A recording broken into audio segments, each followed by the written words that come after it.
Hello again and welcome back to another episode of the Watch Report with me, Sean Luke Welch. We gotta get amped up. We gotta get excited. We're back again. Oh, make some noise wherever you want, because the NBA is back for another historic season. Oh my gosh, I'm so excited. Waiting on this for a long time. And my goodness, I'm so happy to be back with you talking about the NBA season officially as it has started. And we got a bunch of stuff to cover in a small amount of time. So if you would, please conduct with me as we journey down the road of the NBA. And we're going to start with covering the Golden State Warriors versus the Los Angeles Lakers. That and much more. Before we start, please, if you're watching on YouTube, hit the like on the video, subscribe to the channel, please, and share your thoughts and opinions, and share the show in general. Put your thoughts in the comments and share the show with everybody that you know. Shove it in their faces. We're also available on Apple Podcasts, Google Podcasts, Spotify, and I believe most major, if not all major, podcasting platforms. You can listen to this 10 times over on 10 different devices at the same time and essentially have your senses flooded with me. Yeah, whether that's good or bad, hey, that's up to you. But if you chose to do it, you must like something about what we got going on up in here. But again, thank you for listening. We appreciate your company. I appreciate your company. And let's build a community and an empire together. Oh, yes. But niceties aside, we got games to cover, and we got a bunch of stuff to talk about. So as we said before, the NBA season's underway, and the Warriors and the Los Angeles Lakers faced off in a highly anticipated matchup, not because of the skill. No. Absolutely not. We knew this was going to be a whitewash. Absolutely. This team, the Lakers, from last year are utterly abysmal. Been abysmal and didn't make no moves to make themselves unabysmal. So we weren't expecting this game to be something close, something good, something impactful. Absolutely not.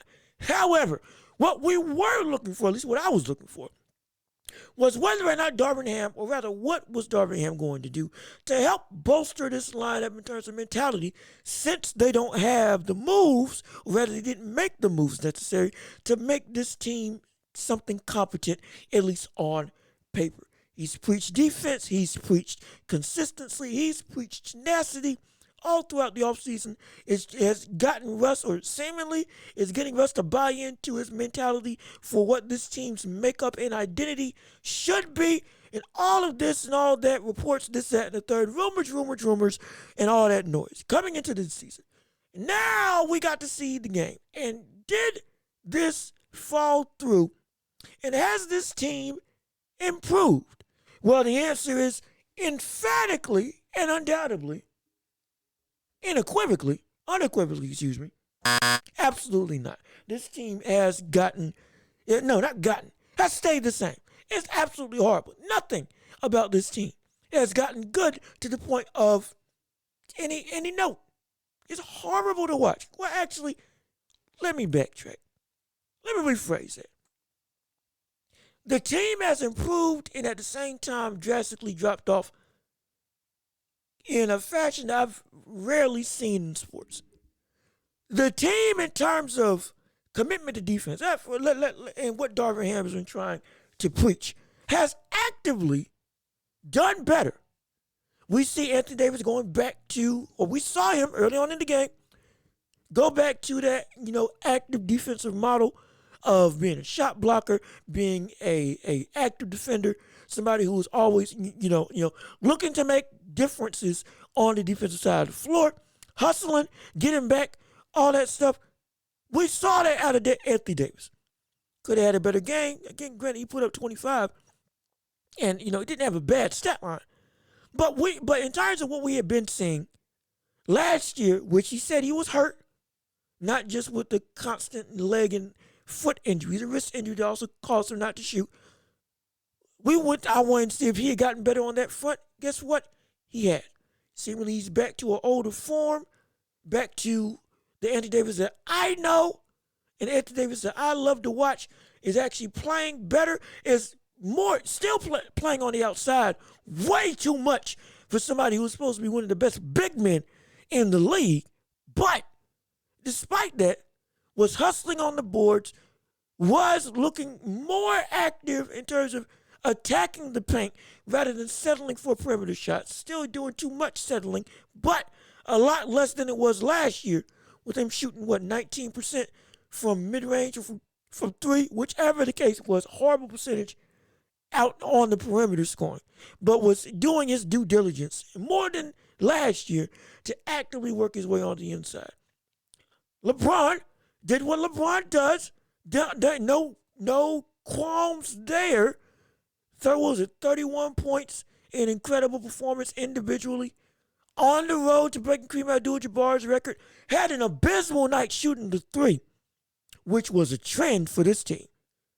But after being passive in the first quarter, not really scoring all that much, then once he started turning it on up, well, James Wiseman can't do anything to stop him. Draymond Green can't do anything to stop him. And he's going back to putting up huge numbers. Looking like he's going to be, again, the leading scorer for this team and most likely runner-up for, or if not winning the scoring title this year, because right now this team looks like it's going to have to take the brunt of its scoring load on the shoulders of LeBron James. And that's horrible, because we saw what that got this team last year. And this isn't a knock on LeBron. This is a knock on this team. And I can say, which I am reluctant to say, but it's a fact, this team right now, again, it's one game, sure, but guess what? This was a statement game to see what they had going for them.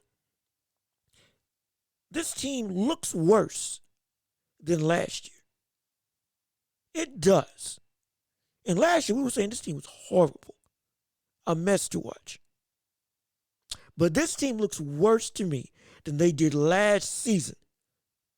Even with the youthful moves that they made with Lonnie Walker, Juan Toscano Anderson, getting Kendrick Nunn back.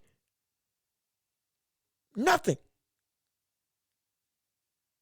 This team looks horrible all throughout. And the worst part about it is the big three are playing like they're supposed to play. AD is doing what he's supposed to do.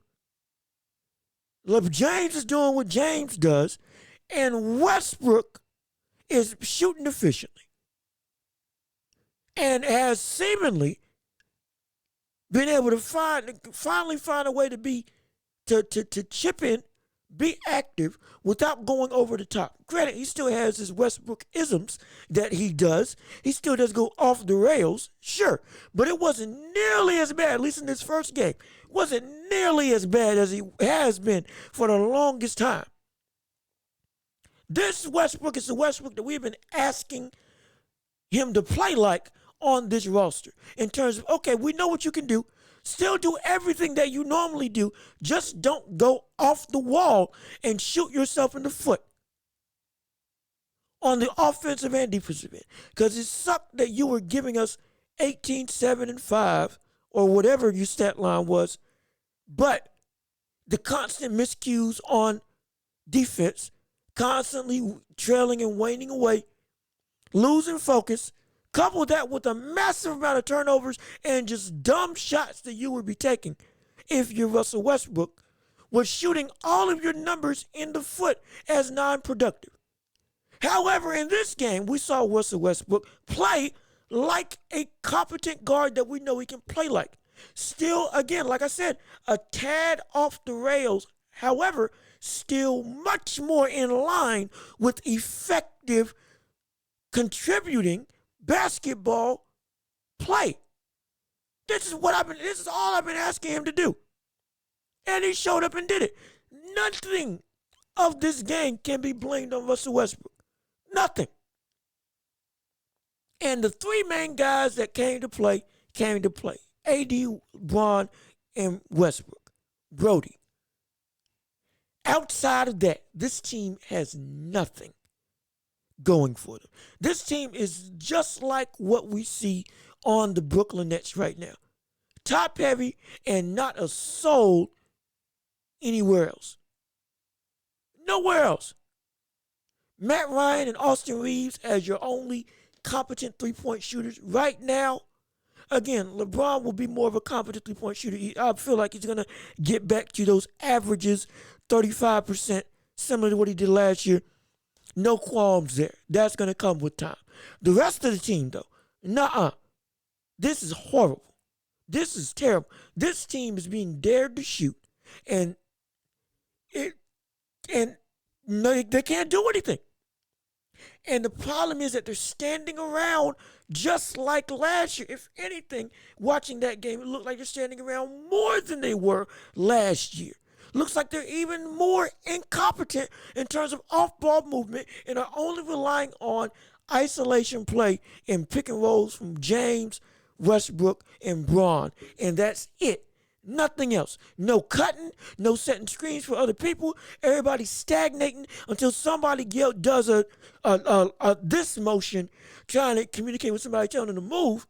And the offense looks incredibly stiff, jagged, unpolished. It's like if you got wood and there's a bunch of shavings or splinters that are just all over the place on the wood panel. Run your hand over it, you're just gonna get. You gotta constantly jerk it off. You know why? Because you keep getting stabbed by these obstacles, and these obstacles that the Lakers are facing are the non-existent movement, the horrible shooting, the utter unwillingness to actually move off the ball, and it's so bad that these teams the Warriors dared this team to shoot, and they just could not do anything else on any other level of the floor if it wasn't LeBron and AD and Westbrook doing anything. It was hard to watch. Now, granted, on the other side of the coin, the defensive end, that stepped up. Darvin Ham has made a difference on the defensive end for the Los Angeles Lakers. He has made this team able and active and confident in themselves to stay consistent in terms of, okay, make sure that we do what we're supposed to do. Granted, the deficit got too much just because the Warriors were just shooting them out the water. Because, again, this is the best shooting team in the entire league. Many people have the Warriors slated to win the NBA Finals. And the Warriors, at this point, we can just say the Warriors are the Warriors. There's no need to explain anything there. The only gripe with the Warriors coming into this whole season was, can Draymond and Jordan Poole play? How's the chemistry going to be? Well, the chemistry is going to be just fine. I still think Draymond Green's going to be gone. On top of the punch that he threw, coupled with the contracts they just gave out to Wiggins, they just gave out to Jordan Poole, that other players are going to want to have. They're going to value youth over experience. And again, like I said, on top of him punching the player, you've already, written your own pink slip, just a matter of time. We're going to do it politely. We're going to handle our business, but you ain't going to be here by next year. Might even not be here by the deadline, like I said in a previous episode. And I've said this multiple times before. In light of the punch heard around the world, or rather seen around the world. So the Warriors are the Warriors. We don't have to worry about that. We don't got to worry about what they're going to do. We know how good they are. We know what they're going to bring. We know that they're the team to beat in the West. There's nothing else to say about that team. There's nothing else to say about that team, at least at this point in time, because they've shown consistency as to how good they are. They are champions that are playing like champions, point blank, period. Pretty easy to see. But the sideshow and the attraction is going to be the Lakers because of the fact that this team is a bona fide garbage can. And again, like I said before, this is a team that is actively trying on defense. Something that definitely wasn't happening last year. I'm seeing Westbrook being a lot more active and attentive on the defensive end when he's on the floor. I'm seeing hustle from players like Gabriel, from Austin Reeves, from Anthony Davis, like I said at the top of the show. From top to bottom, we're seeing a higher level of anticipation, aggression, and overall consistent attention to detail when it comes to the defensive end. Again, with how bad the Warriors kept pouring it on them, and kept, scoring on the Lakers, they were still doing a good enough job to where when they were down big, they would come back because they were getting stops. Up until late mid third quarter, this game felt like it should have been a lot further along in terms of how dominant the Warriors were. The score should have reflected it, but it didn't, because of the fact that the Lakers have amped up and done better on the defensive side, which is great. So glad I'm seeing that. There is progress. The wheels are turning. However, every time it moves forward, a whole nother cog in the system pushes it completely back because they don't have the talent. This is what makes the Lakers so frustrating to see. If they had just went ahead and traded for Buddy Hield and Miles Turner and gotten some shooting, because Miles Turner can shoot. He can. And Buddy Hield is Buddy Hield. And traded away their picks, we could be seeing like a whole different makeup to this whole lineup. We really could. Because I respect Gabriel.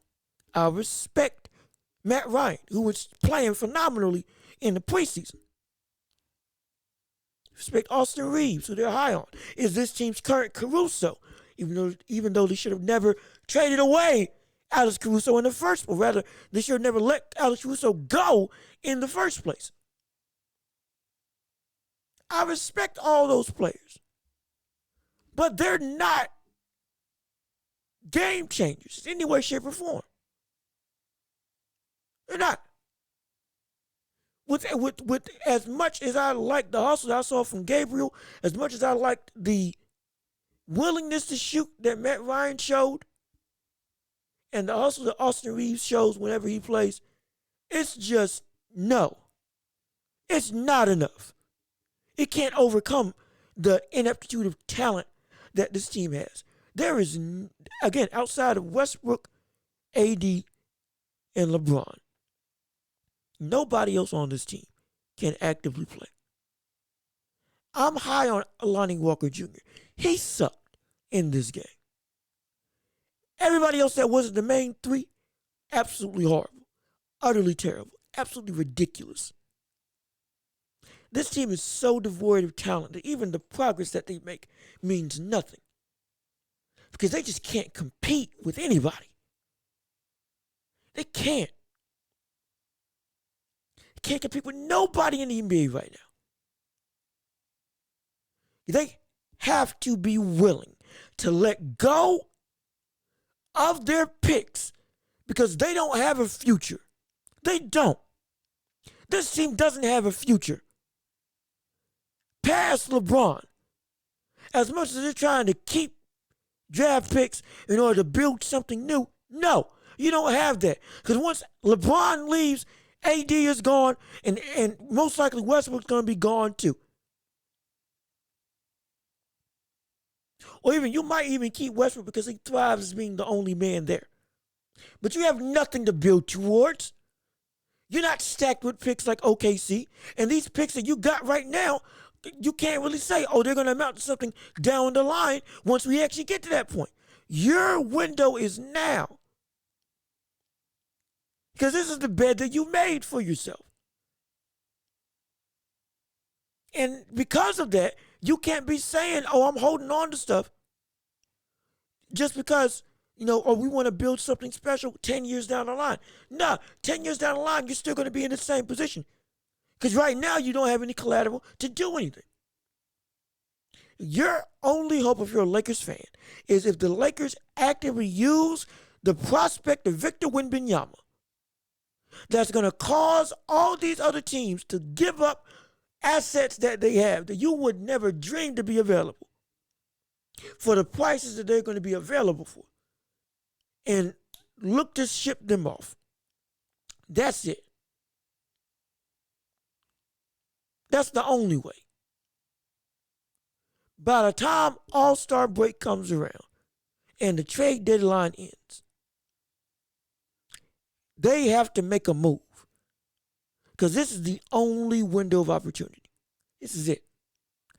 If nothing happens this season, whew, gosh, it's gonna be hard pressed for anybody to sign, or maybe it won't be hard pressed for anybody to sign. I'm not totally sure about what the free agent market's gonna be come next year. I just know that right now, if they want to win, this is what they have to do, which is take advantage of Victor Wembanyama and the tank avalanche is getting ready to come down on the entire NBA, and take that opportunity to make moves to build up this roster to be something legitimate. Because I'm seeing the sparks of ingenuity. I'm seeing the wheels of change trying to process and turn to make something new from last year in Darvin Ham and his defensive vocalizations of this team. Westbrook playing vastly more efficiently. Again, it's only one game, but still vastly more efficiently than he played last year. Not making nearly as many mistakes as he was making, and actually shooting at an efficient rate, playing at an efficient rate, being better at finishing around the rim, even though he still needs to be at a higher level with how aggressively he attacks the paint. But still, compared to last year, I would have taken this 10 days out of 10 days. And we see the identity of what this team is trying to be, which is a defensive first, fast-paced type of team, scoring off of transition points. That's what this team wants to be, causing turnovers and getting out on the break, similar to how they won the championship in 2020. Only issue is they had the lineup to be able to do that. They had Dwight, they had JaVale McGee, they had Alex Caruso, they had Jared Dudley, who even though didn't contribute nothing to that team, was just a vocal leader on that squad. That again preached defense and hustle. They had the lineup and the pieces to play with the identity that they want. Now they have the identity. You see it molding and shaping, but they don't have the pieces. They don't got the requisite pieces to make that a reality, and a working reality that this team can actually have success with. Unless they do what they need to do, which is forget the future, play for the now, and trade away what they can trade away for to try to get as big of a haul as possible in order to make this lineup something serious. That's what they're going to have to do. Whatever those moves are going to be, whether it's trading Westbrook, no, it's most likely it's going to be trading Westbrook. It's going to be trading Westbrook. And I hope he plays even better for two reasons. One, build faith back up in Russell Westbrook as a player. Hope he keeps his upward trend, because then he'll not get the flack that he's been getting, or at least he'll get less of it. And we'll say he's improved from last year. And they can work out on a two-way street to where he gets better notoriety, he gets higher respect from the league. Hence, teams are now more inclined to want to trade for him and pick him up. And what you'll be able to demand for him may be able to be higher. So everybody wins. And then if you don't trade him, which again I think would still be stupid, but if you don't trade him and you keep this upward trend, well, hey, now you got somebody that may actually be able to contribute as much as you wanted him to contribute at a more efficient rate, with a higher defensive motor, in a more controlled environment, which will further let this team have a better chance of success. It's a two-way street, but both of them have wins. One win is bigger than the other, higher trade value, but still we see progress and we see wins across the board. That's the best case scenario, though. And if you're a Lakers fan, if you're the Lakers as a whole, best case scenario is not what you're looking for. That's not what you're looking for. That's not what I want. That's not what the league wants. We want sustained productivity. We don't want 2 steps forward, 20 steps back. We want constant progress. And if you're the Lakers, right now you're showing that progress, but it keeps getting just muddled and overshadowed by your absolute lack of talent that is so apparent. It's not even funny.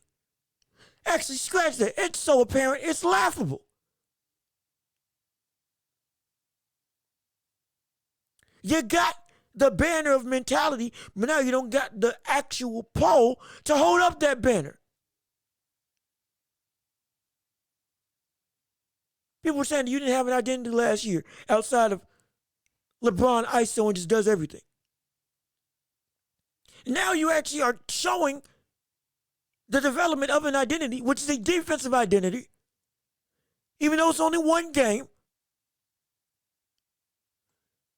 And while you have, okay, this is what this team wants to be, they don't have the pole to hoist up that banner of what they're trying to be as a team. They don't have the pieces to make this identity work, even though this is the best identity they can have if they want a shot at being competitive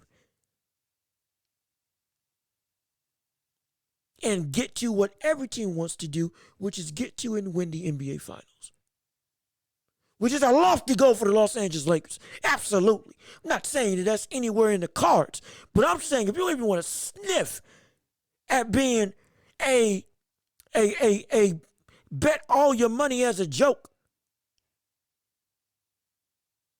and maybe it may actually pan out to get to the finals, you got to get your talent up.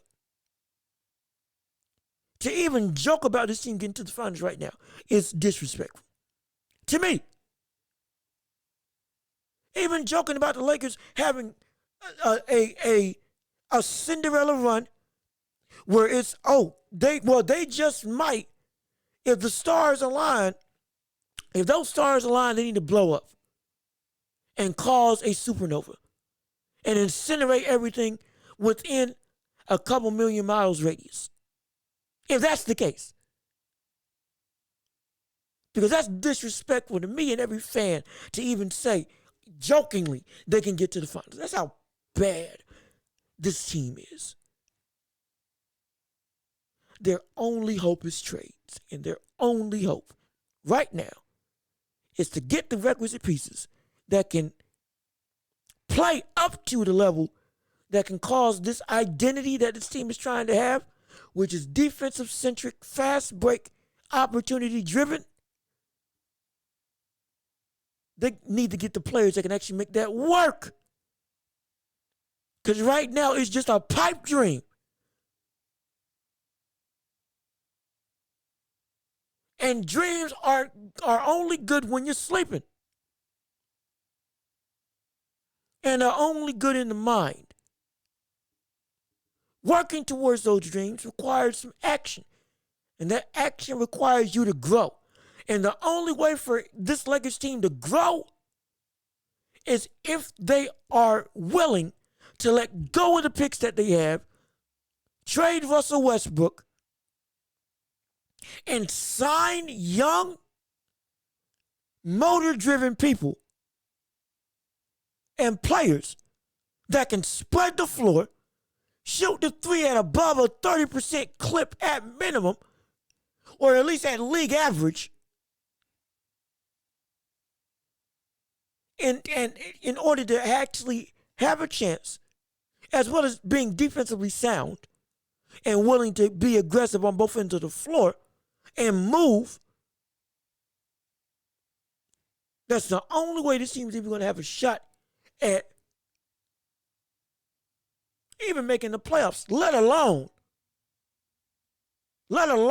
making the NBA Finals. But just to get playoff contention, play-in tournament. That's what they're going to have to do. Because right now, the bar is here. The rungs on the ladder are there for them to improve, but the only problem is they're broken. Because you ain't got no three-point shooting. You can't keep up that defensive aggression forever with no offensive ability whatsoever to take advantage of those opportunities that you made. Hence, the defense is inevitably going to bend, which is going to cause the other team to finally get on a run that you can't stop and that you can't even score to keep up with. And then you get scores like we saw on the Warriors, where at one point in time in the fourth quarter, it's 100 and something to like 86 or 85. Just ridiculous. Absolutely ridiculous. This Lakers team is going to be a sideshow that everybody's going to want to watch. You know why? Because this team is going to be a trash heap with the only guiding light being LeBron's going to pass Kareem if he doesn't get injured. That's it. It's the only saving grace. That's the only relevant thing about this whole thing. LeBron passing Kareem, having another incredible scoring season, averaging 30 plus, again becoming potentially potentially, if he wins the scoring title this year, if he's going to have to carry the load like he did last year, potentially winning the scoring title, becoming the oldest player to ever lead the league in scoring, breaking Kareem Abdul-Jabbar's record, breaking Magic Johnson's assist record, and what is that? Moving up to 5th or 6th all-time in assists, first in points in all the NBA. Solidifying he's already solidified as one of the greatest, if not the greatest. Many people may change their mind and say, "Oh, he's the greatest of all time" if he passes Kareem. Or the combination of Kareem and Magic being passed in the same season may cause them to say he's the greatest of all time. Either way, the only thing that we can look forward to is one of the biggest achievements that pushes LeBron James toward being the greatest of all time in a lot of people's eyes. Is the only thing that we care to watch for this season if you're a fan or not a fan of the Los Angeles Lakers. Because everything else is obsolete and null and void. This team is absolutely horrible. And I hate it. If they don't improve, LeBron's going to be the only highlight. And they would have successfully wasted, outside of the championship years, successfully wasted LeBron James. And I can say this, and his prime. Because his prime is just never ended. So I can successfully say this Lakers team has wasted his prime. This Lakers team has wasted his prime. Or is wasting his prime. It's across the board. LeBron ain't to blame with either. He did this to himself as well. Could have had DeMar DeRozan instead of Russell Westbrook. And then we could be looking at a completely different makeup of a team. But no. No. This is what we're left with. It hurts. It really does. This team has to get better. Because they're not worth my time watching right now. It may not be worth my time except for LeBron this entire season. Absolutely horrible. But for another game that's happened that is incredibly impactful, that I've been having my eye on, Brooklyn Nets versus the New Orleans Pelicans. Pelicans rout the Brooklyn Nets. This is the team that was supposed to be coming back with a vengeance because of healthy Kyrie that can play all the time, KD, Ben Simmons returning, and bolstering that defensive ability. Well, we see where that got this team. We see what that guy this team. Survey says on what I thought Ben Simmons would bring to this team. Absolutely not.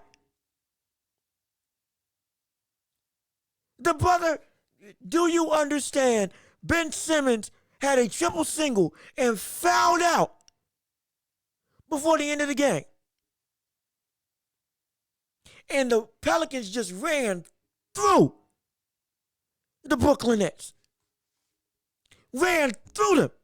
And just like I said with the Lakers, the same thing applies to this Brooklyn Nets team. They have nobody. Patty Mills is the only relevant player outside of the top five. They have nobody. I don't want to hear Blake Griffin because he ain't playing like a Blake Griffin that is active, that is contributing, at least in my estimation, for what his skill set can actually be. He's not playing up to his potential. And nobody else on that team is of note because they all suck. They all suck. This entire team absolutely is abysmal. Makes no sense. It makes no sense to me. 130 to 108. One of the worst performances I've seen out of a team. Again, it's early on. But this season. It's early. But this season. It's horrendous. It's actually horrendous. And this is where, or this is rather, the worry that I've had with Ben Simmons. Like I said on previous episodes, you can go back and watch my show with Jamal Wright. We talked about this exact subject. We don't know, or we didn't know rather, what Ben Simmons we're going to get coming into this season. Everybody was high on him. I wanted him to succeed, but I had to live in the reality that we did not know what exactly Ben Simmons was going to do once the NBA season started. We didn't know.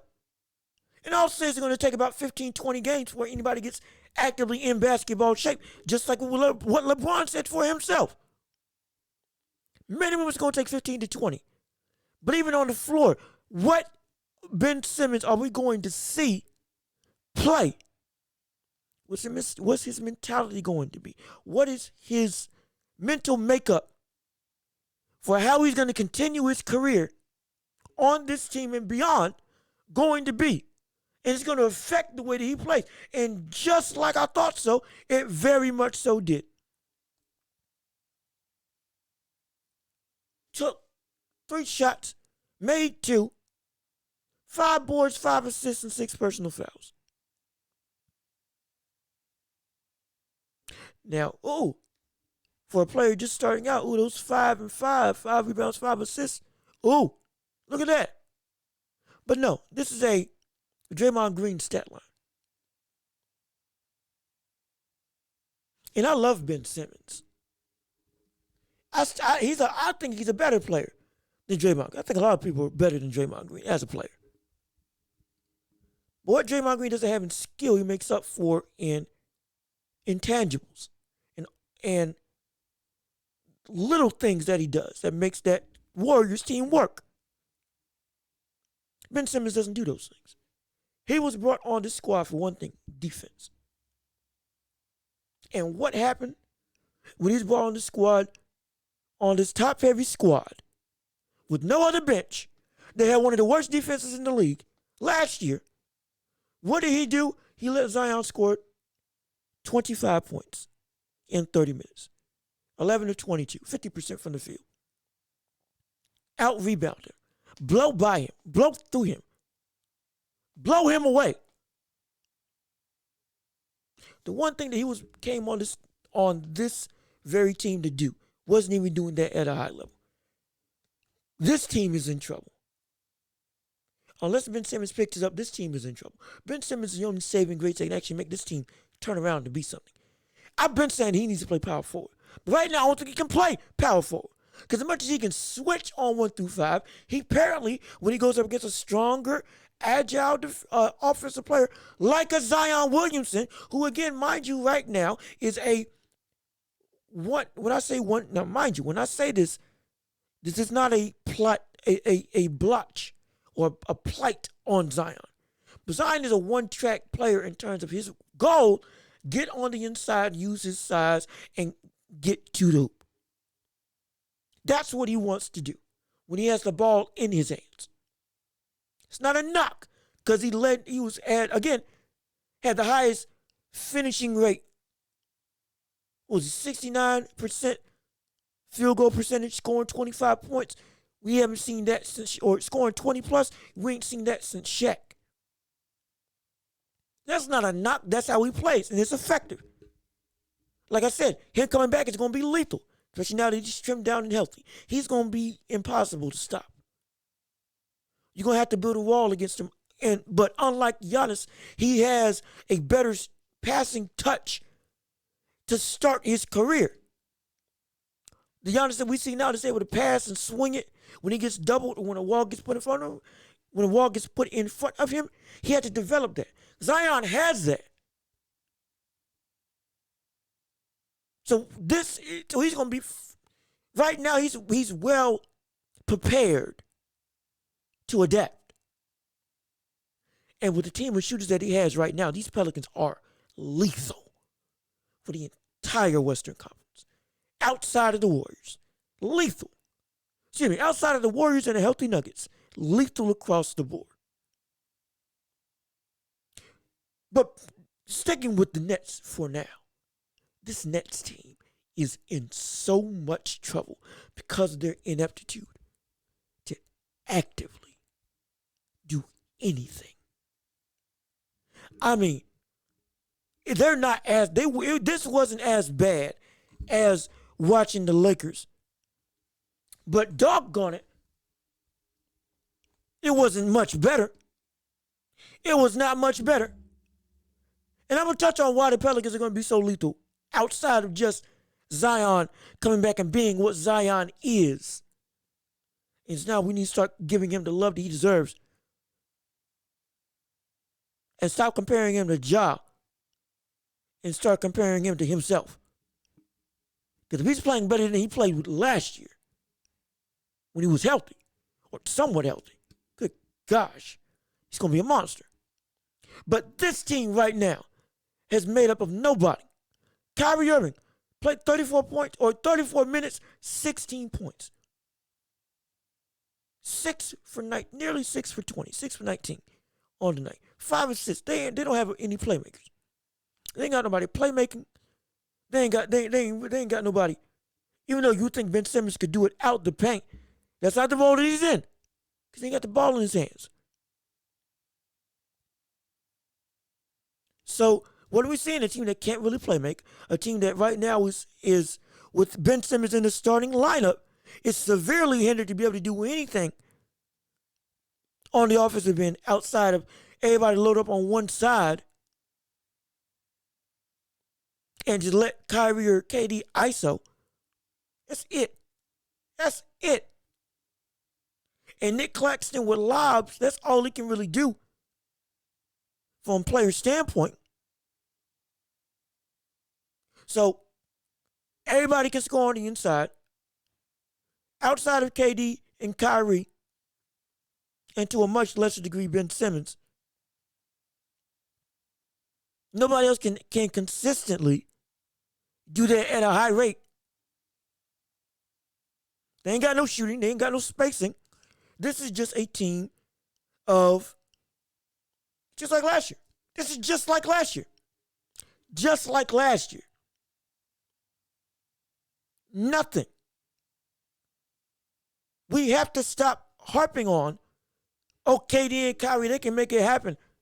The most skilled duo in NBA history. Their bag is so deep, it's nearly endless. That's not going to win them anything.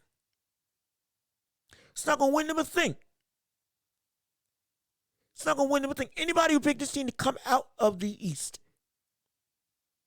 should be ashamed of themselves. Should be utterly ashamed of themselves based on this performance. Again, it's only the first game of the year for them. doesn't change that this could be exactly what we see for the rest of the year. Because again, like I said early on, outside of Patty Mills, nobody else on this team is worth anything of note in terms of production that they have on the floor. Outside of that starting lineup. Watanabe, no. Edwards, no. Sharp, no. Summer, no. Thomas, no. Duke Jr., no. Williams, absolutely not. Nobody, this whole team is built with players that most likely would ride the reserve bench. What do I mean by reserved? You have a rotation of 10 to 12. And those last three names don't really get much play. They're just there for garbage time, or if all else fails, somebody gets hurt. That's what a lot of these names on this roster are built to play in terms of that would be their role. Not minutes. Not major minutes. And Patty Mills is the only one that can actually contribute. So their bench, non-existent. Starting lineup, KD, Royce O'Neal, Claxton, Simmons, and Kyrie. O'Neal, not a great three-point shooter. Can defend, but can't really do anything with if it's not catch and shoot. And can't do anything with the ball in his hands. Claxton, lob threat, and nothing more. He can get up to block some shots, but he can be baited into foul trouble. Irving, non-factor on the defensive end. But it's the only other offensive weapon that they can utilize on a consistent basis. Ben Simmons, supposed to be the best defensive player on this team. Supposed to be the guy that can make out the post and facilitate similar to a Jokic role. Supposed to be the guy that can still give you 15 points, good chunk of rebounds, and 6 to 8 assists. All on the inside. Out of the low block. But no. Hasn't shown that he can do that either. All these things are snowballing into this Nets organization is in trouble. They are in deep trouble. This is not a team that is built to win in any way, shape, or form. I don't care. Right now, this squad is not built to do anything. It is top heavy to a fault. And outside of Patty Mills, there is nothing else on this roster that can compete with any other team in the NBA. And we saw that plain as day when they faced the Pelicans. This Pelicans team right now, contrary to Brooklyn, contrary to LA, is built to run with anybody. Outside of the Bucks, outside of the Warriors, and outside of the Nuggets, this team can run with anybody in the NBA. And it ain't just because of Zion. No. Herb Jones, Brandon Ingram, Jose Alvarado, Jackson Hayes, Valanciunas, CJ McCollum, they have a legitimate depth when it comes to this team. And they have shooting to boot. And they are good defensively. Zion, we already covered Zion. I'm picking Zion to average 30 this year. I'm picking Zion to really show up. I'm picking Zion to play like what I think he would have been able to play like if no injuries existed for him in his career, which is play better than what we already see him play. Average 30, a bully down low, and a better player than Ja Morant, even though we see what Ja Morant is. We're seeing Ja Morant play out of his mind at his zenith. And averaging 30, 28, something like that. We've seen him going off in the playoffs and all this stuff. This is him having an incredible time. Phenomenal. When healthy, Zion's averaging 25 on limited minutes. Making, again, last year. Was it last year or 2 years ago? Either way. averaging 55+% from the entire field, regardless of whatever shot it is.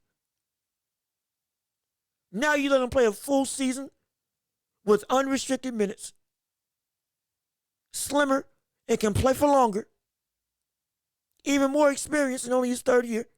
Yes, I think he can be better than Ja. Absolutely.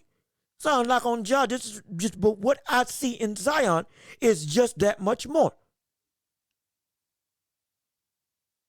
Then you got Brandon Ingram, who doesn't care about how he looks based on his hair and facial makeup, or rather facial growth. You can see that brother looks like somebody I would see at a gas station. However, this man has bulked up in size and is more poised on the offensive end than ever. That's scary, coupled with his length. Yeah, he's going to be a problem. Herb Jones, defensive juggernaut, blocked Kevin Durant on the three. You don't see that often, especially from distance. A committed defender can hit the three, can cause havoc on the defensive end, can make big plays, game-changing plays, and is a momentum shifter. Valanciunas, a very good three-point shooter who can play big and get boards. And CJ McCollum, the man that they're going to pay big bucks for. The man that I think they're paying big bucks for him right now. The man who is the second best scorer on this team and can be a facilitator. Now has weapons to pass to and to shoot alongside, as well as defensive help that he didn't have in Portland. And he can go off on his own. They got a three-headed monster of Zion, Ingram, and McCollum. If any one goes out, any of the others can step up. Then you got Devontae Graham, Jose Alvarado. Again, Alvarado defensive havoc. Devontae Graham, one of the better three-point shooters in the entire league. On top of can actually get a bucket on his own when he gets hot with the ball in his hands. And then you got Jackson Hayes and Larry Nance. Jackson Hayes, who is a difference maker and a motor and a fire starter on the defensive end and offensive end, with his lobs, with his athleticism, with his hustle. And then Larry Nance, who can get up and, like he showed last season, I believe in the playoffs as well, can be a difference maker. When called on to contribute, when he needs to get boards, he'll get boards. When he needs to get a lob, he'll get a lob. He can do the scrappy things and can cause momentum plays with his highlight reel athleticism when it's available. Or rather, when he's called to do it, excuse me. This team is made up with everything you need for a team that can upset some of the best in the league. They got it. They got it. This team is there. This team is there. I'm excited to see this team. Not just for Zion, for this entire squad. With Ingram's development, McCollum getting situated and comfortable with the roster that he has, with the success that they had without Zion last year in the playoffs. Oh, this team is going to be something serious to beat. This team, in fact, let me bring out this.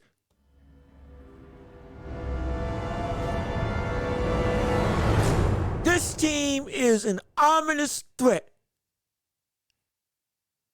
that everybody in the league needs to take heed to. Everybody in the league. Because they can come and they can win against anybody.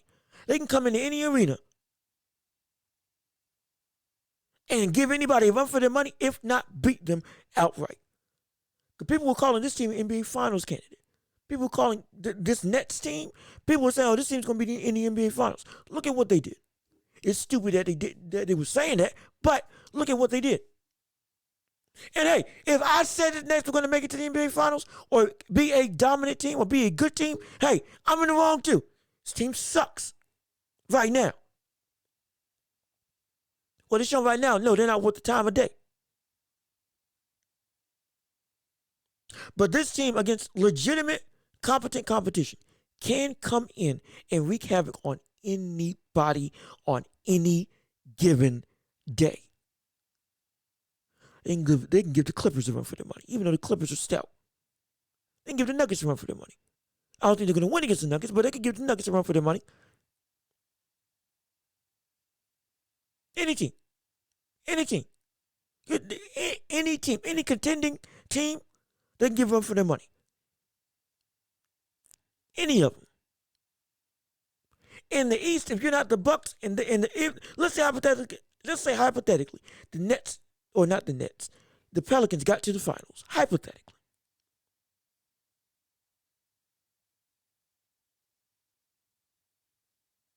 There are very few teams I can see if matched up against anybody, or if matched up against, that they couldn't beat. This team can upset some of y'all favorite teams. Don't get it twisted. This team can upset some of you all's favorite teams. When you least expect it. Healthy, that's the key. That's the key. That's the key with this team. Health is the key with this team. If this team stays healthy, this team is one of the best teams in the league. I'm saying it right now, and I'm sticking with it. This team is one of the best built, most cohesive, as a collective talent. This team has it.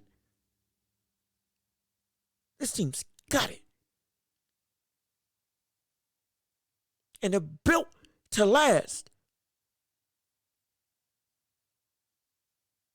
They got veteran leadership in C.J. McCollum. They got youth and experience in Brandon Ingram and Zion. They got hustle. They got three-point shooting in Jose Aldo and Javonte Graham. They got athleticism. Larry Nance, Jackson Hayes, Zion. They have everything. They got defense. Herb Jones, Troy Murphy.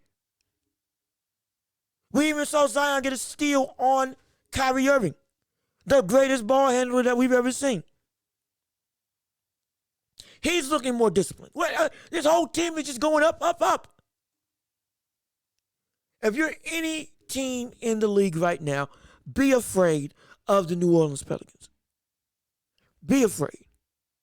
Be very afraid of this team. Be very afraid of this team. Because you take them lightly, they will take you out. If you take them seriously, they can still take you out. This team has me excited like few teams in the league. Like very few teams in the league. Very few teams in the league. I'm ecstatic for this team.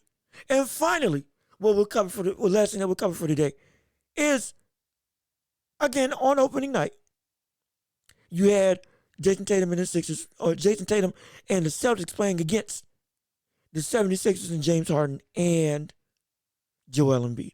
Now, we saw what the Celtics were doing. We saw how good they are. We saw what their ability is. We know, hey, got to the finals. Boom. They're a team that is a force in the East. Absolutely.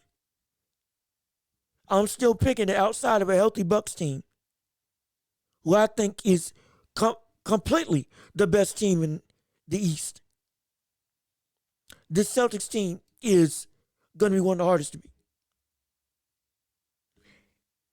And now they've gotten even harder because of the fact that Jason Tatum is playing up to the level that I've wanted him to play at for a long time. I've been critical of Jason Tatum. I was critical of him.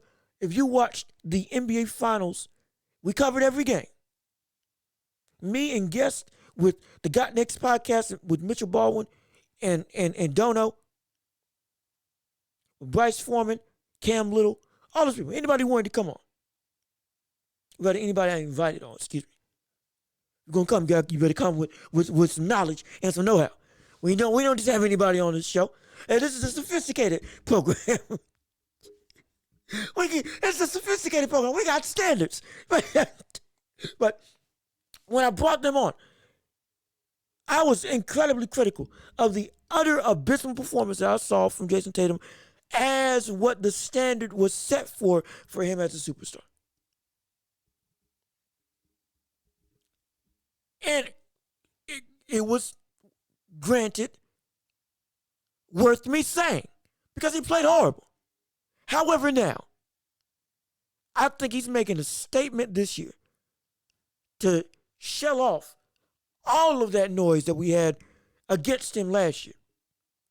Because my gosh, this man completely destroyed the 76ers.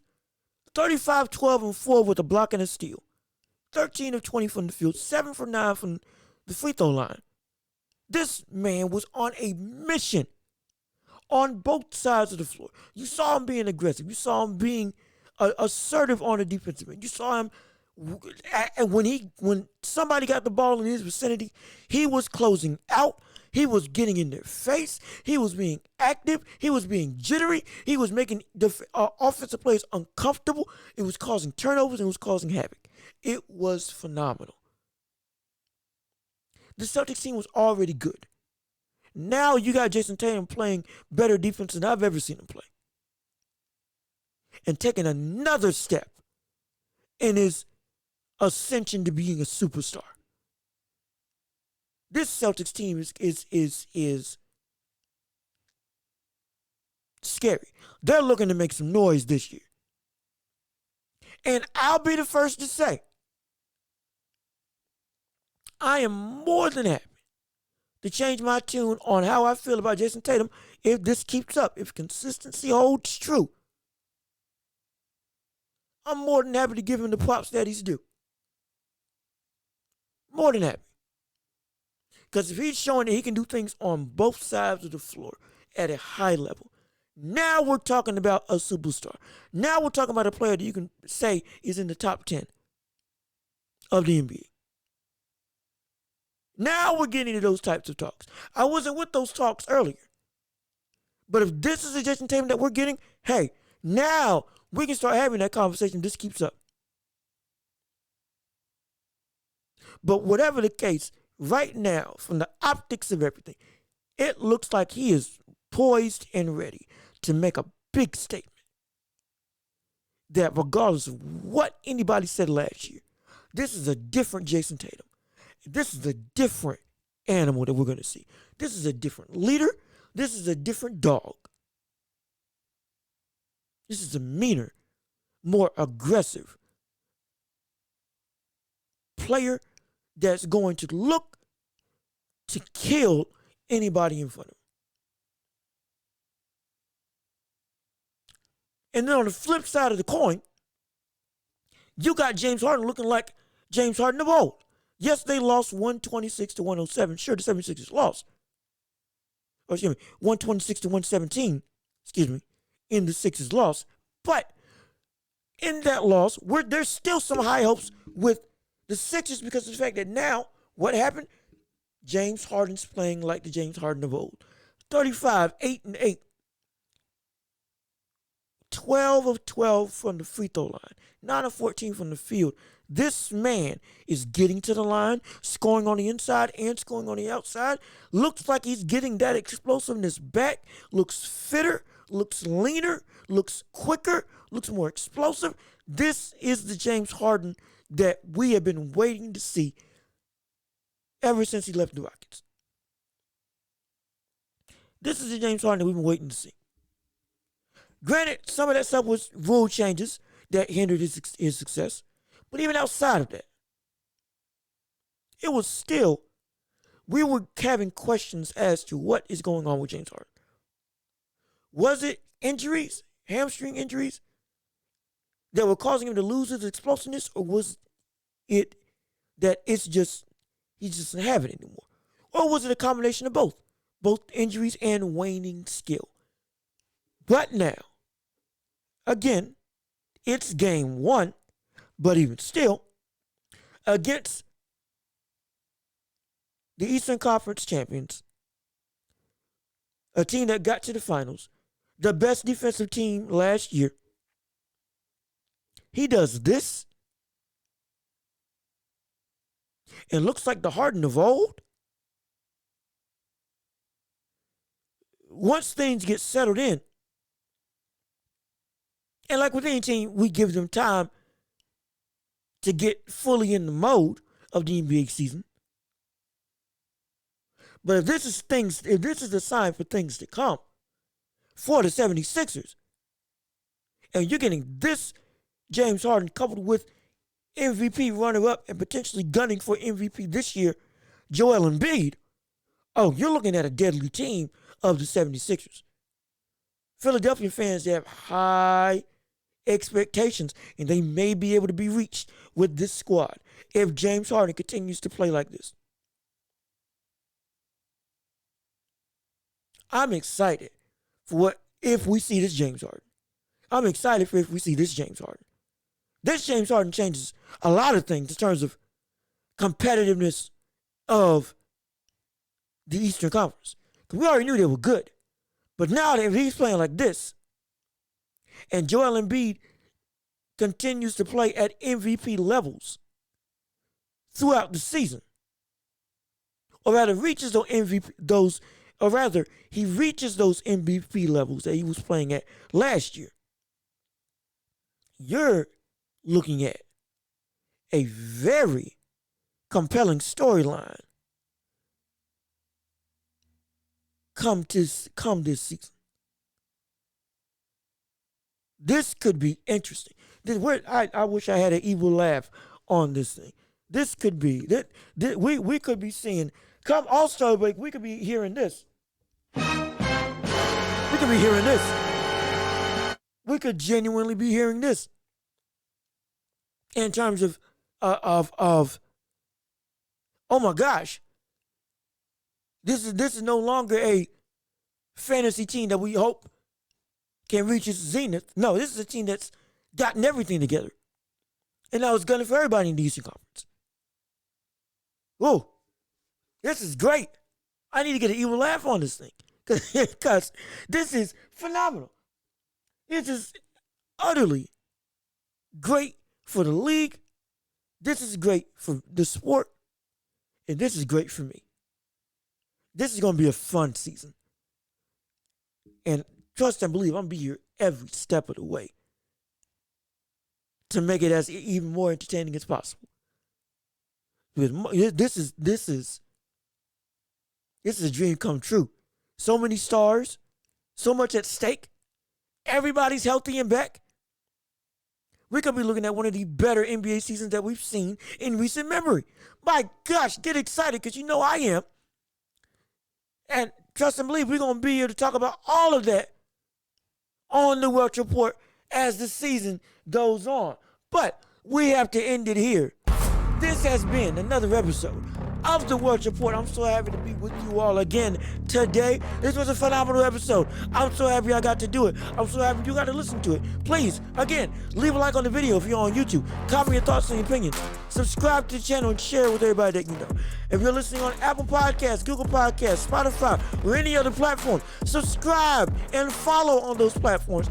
And hey, let's build up this empire, baby. Let's get this going. Again, we clap for you, the fans. We clap for you, the listeners. And we clap for this NBA season. I'm so excited. But I will catch you all later on. See you again for another episode. Peace and love. We out of here.